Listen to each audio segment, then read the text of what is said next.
Un essai de première administration chez l'homme, donc une étude de phase 1. Et donc effectivement c'est une première par définition puisque le médicament n'avait jamais été utilisé auparavant. Alors l'essai il porte sur un médicament qui est ce qu'on appelle un anticorps immunoconjugué. Donc là le principe c'est grâce aux nouvelles aux avancées de la biotechnologie où on prend un anticorps, donc vous savez ces petits Y qui sont produits par des cellules immunitaires quand elles sont activées pour répondre, et donc on refabrique en fait ces petits ces anticorps et qui ont la capacité de reconnaître une molécule particulière sur une cellule particulière. Et cet anticorps, on va s'en servir en fait pour lui faire transporter une molécule de chimiothérapie, donc d'un produit qui est toxique s'il est lâché dans la circulation, mais qui là du coup va être transporté là où on veut, c'est-à-dire, et là où on veut, c'est évidemment dans les cellules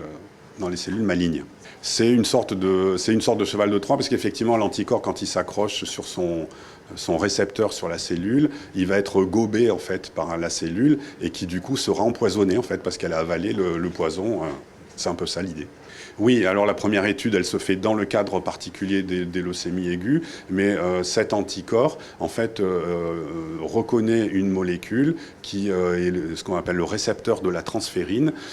Et ce récepteur de la transférine, en fait, son intérêt, l'intérêt de le cibler, c'est qu'il est surexprimé, c'est-à-dire beaucoup plus abondant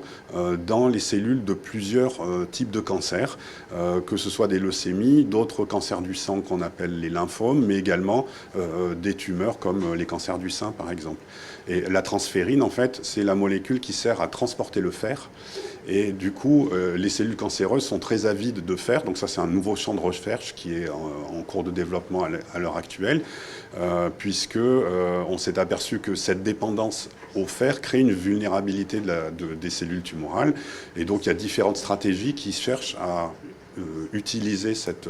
vulnérabilité en bloquant l'entrée du fer, etc. Donc là, ce qui a été choisi, c'est une technique qui est différente, c'est d'aller à l'endroit par où il arrive en fait dans la cellule.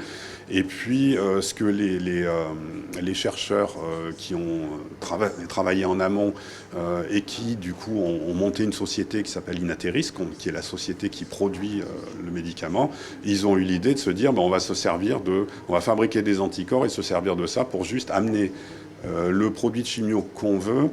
dans les cellules qui ont le plus de transférine, de récepteurs à la transférine, qui sont les cellules malignes. Comme ça, on amène plus de produits toxiques là où on veut et pas trop dans les cellules normales de l'organisme.